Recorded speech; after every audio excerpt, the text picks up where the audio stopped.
my name is Ulf, and I am the game director. Yeah, on this project. Yeah, I make games and stuff. And my name is Simon Bicklin, and I am the audio director and composer for the game.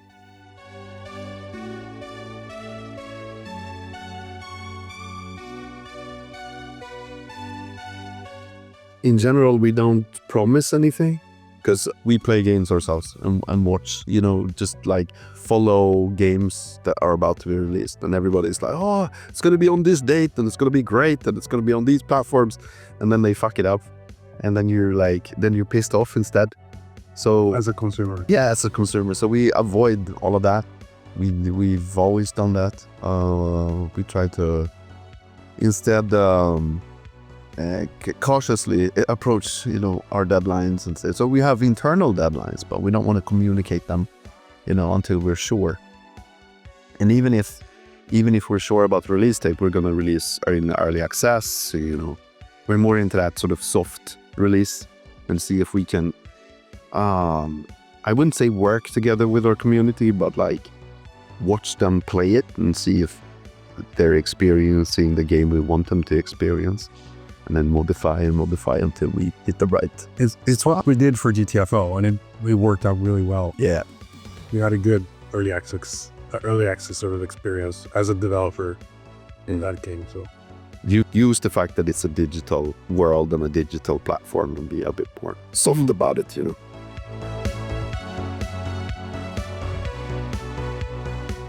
It's a smart approach if you have a very small team. Because the problem is, like, if you keep adding things, you have to also back support. So if I add a new feature, all my former content needs to now support that new feature. So we kept like removing content and adding new things. So, I mean, it was free, but we also removed. So we released 10 new missions, but also removed the former 10 missions, right? And then at some date... 2021, end of 2021, yeah. So at some point, the game is like feature complete, and then you can start adding back everything, But for this game, it's a bit different. We're a bigger team now. We're 10 times as big. We went from below 10 to 100 and something now. 20, I think we were 120. Yeah, that's something, yeah. In my time now, 2.5 years. So it's like 1 new employee per week. Yeah. Something like that. So it's been a bit rough. But so Dana Wolves is more, selling more along the classical model of selling DLC, and there's going to be some microtransactions. But we're not doing it's not a free-to-play, it's not microtransactions to be able to play the game or anything like this. There'll be some cosmetics. To pay the bills, basically. Pay for the back end.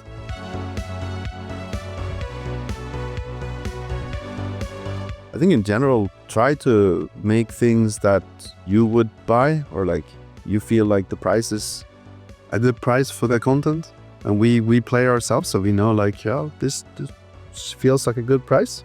And then you take that good price and just lower it a bit. Then that's the thing probably that you should be aiming for. And if that's too low, you need to add more content. So like a DLC, a good DLC, it has to be like a good chunky thing that you feel is a valuable thing to buy. Otherwise, you're just going to be disappointed. And you can't really like fool developers or players and say, oh, market this thing, like hype it, hype, and then the DLC is shit.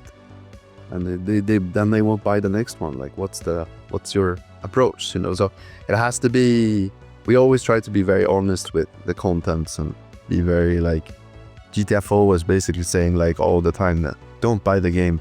It's too hard for you.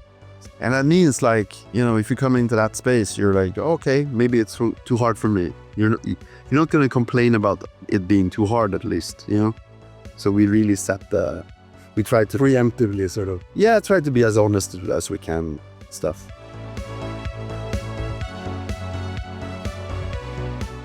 I'd say 3+ years if you count in like Production. pre-production and production time. We started talking about it first time in like 2021. So something like this. Yeah. For a long time, conceptually, it's been like Yeah. But it's been in O's brain for over 10 years, so it's like, what is development time with him? But but when it starts to cost money, or when it starts to, it's probably like 3 years. Yeah. Properly. We were still working on GTFO for a long time, and simultaneously, yeah. yeah, So we couldn't have everyone, all the developers working only on Daniel Wolves, but so only working on Daniel Wolves maybe 2 years. Yeah. We kept working on GTFO too long. Like internally, nobody wanted to stop working on GTFO. So it'll be a baby, you know, you don't want to stop. That game was worked on for like 7 years maybe in total, or if not more, 8. Yeah.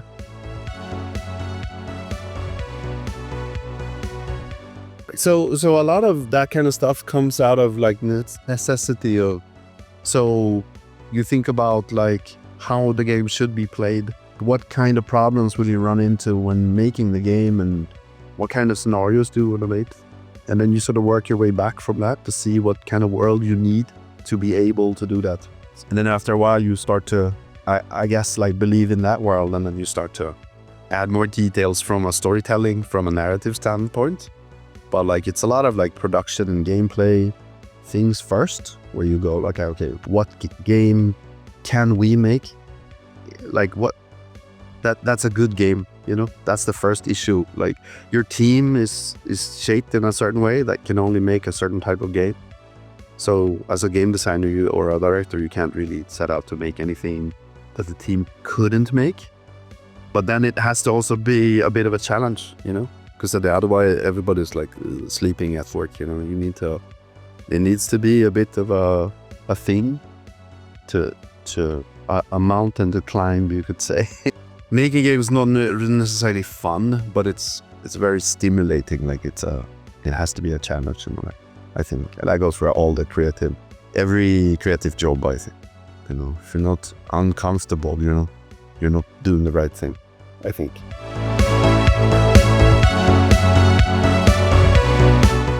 Yeah, so it depends on the mission you're playing. So some missions are really short, the extraction thing is quite long. So you have to have a loot system that sort of adapts to the length of the mission. And we also want to be able to play with length a lot. And the amounts of players playing and this kind of thing. So our loot systems are basically, you steal things, you sell that to somebody else. So another criminal in that criminal world. And after a while, they will give you something back for the trade. So it's not like you play a map and you find 2 new guns. You're gonna accumulate like a certain kinds of resources, and once they reach a certain level, they will give you something back. So you can play any length mission. It also means you can adapt to like difficulty curves. So if you play a very difficult mission, it will give you more resources. So it will increase your chance of getting a drop, you know. And then the actual drops will be things that you can use in the missions, or, you know, build things with. But we're not talking too much about those specific yet, because we don't know ourselves really. Like we have a bunch of design for it, but we need to figure out exactly how it's going to work. So we're still in the sort of prototyping phases on some.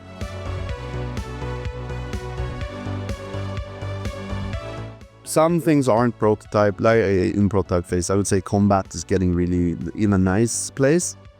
Sneaking is, or the stealth stuff is not, like, it's not there yet, but we know what to do, as an example. But then there's other elements of the game that's still in prototyping, I would say.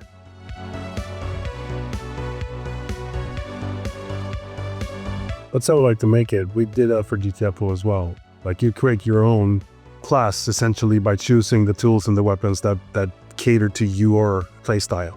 Or to the mission you're trying to solve. Because it's a cooperative sort of heist thing, and because we're also running on our difficulty curve is quite high for 10 Chambers games.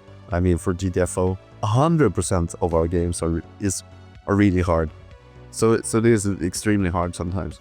This game is definitely easier to play than the GTFO, but there will be elements of that sort of difficulty, because that's where we think the most fun is had in cooperative. We're also able to do it because of games like, you know, the Souls games, like Elden Ring. Yep.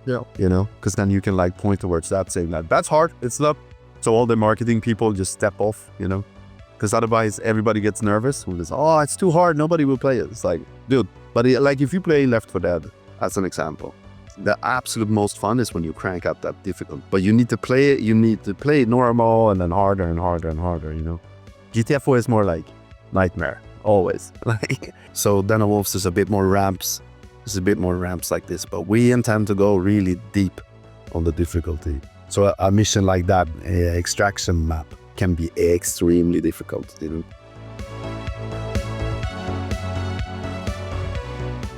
What is it? 2090. Actually, the game, like you could say that the lore starts 2030. Wait, that's when the AI Start. pushes the world towards war. But the game takes place in 2097. 2007.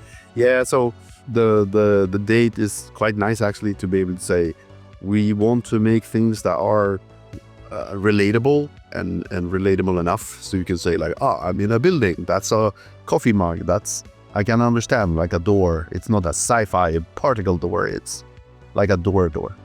But at the same time we can say, you know what would play nice? This thing, and then we'll just do that and say that's sci-fi, like that future shit.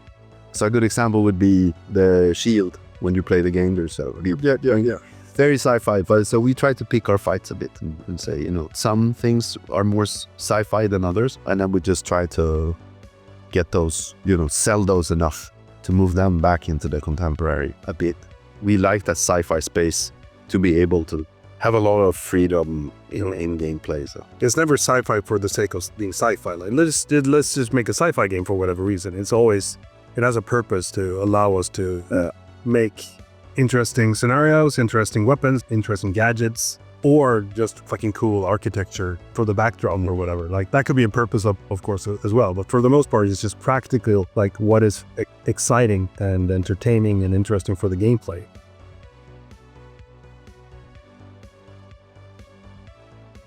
I don't know if I can tell you that much, but it's of course one of the things that people will be, you know, interested in. Imagine everything from that kind of thing, where it's like running around trying to understand where you are, puzzling type thing. But they're also doing like combat, and not necessarily completely different, but maybe like leaning into a genre of a game that we've done before. So it's a bit more like maybe more horror elements of this kind of thing, just to throw a bit of like a different feel, you know, that we also know how to do. So the trick is always with Den of Wolves is to say, okay, I'm in a combat scenario and then I do a dive. I can't just move to I can't move to another combat scenario. There has to be something else. So if I'm in a stealth scenario, I can dive into a combat scenario. It's a good example. Because it needs to be like a drama curve-wise, a different thing. A great variety. Yeah. But then you can also do dives within dives. So you can do dive with guys. So, yeah. We heard you have the new SAS. We put a dive, do multiple dive, so you can buy it while you do it.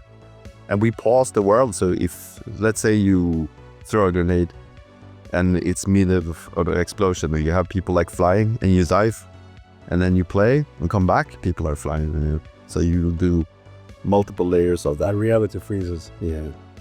That's real. Yeah, but this another example. The dive is a perfect example of like sci-fi for the purpose of just accessing creativity, or allowing us to be creative. Because we can come up with like any location really that isn't the city where the game takes place. We can send the player into a nightmare scenario.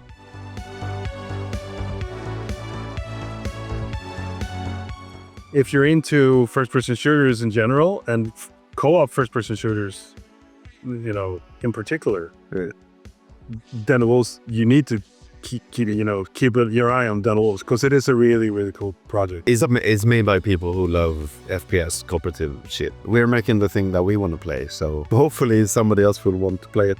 There's so many games out there, so go and wishlist it so you can keep track. And then of course, like that sci-fi thing, or that Tickle your fancy. or if you're into like 90s sci-fi thrillers, then that's a game for you too. Hey, this is Sean from Gamer Braves. It's been 8 years since we established Gamer Braves channel. We went to a lot of overseas game conference. We did a lot of exclusive interview with a lot of prominent figures from the industry, Ryuzo Sujimoto, Sean Layden, and even Yagu. One of the easiest way to support us is to subscribe to our channel. Support like this will actually gives us motivation and pushes us to produce better content. If you have already subscribed, thank you so much.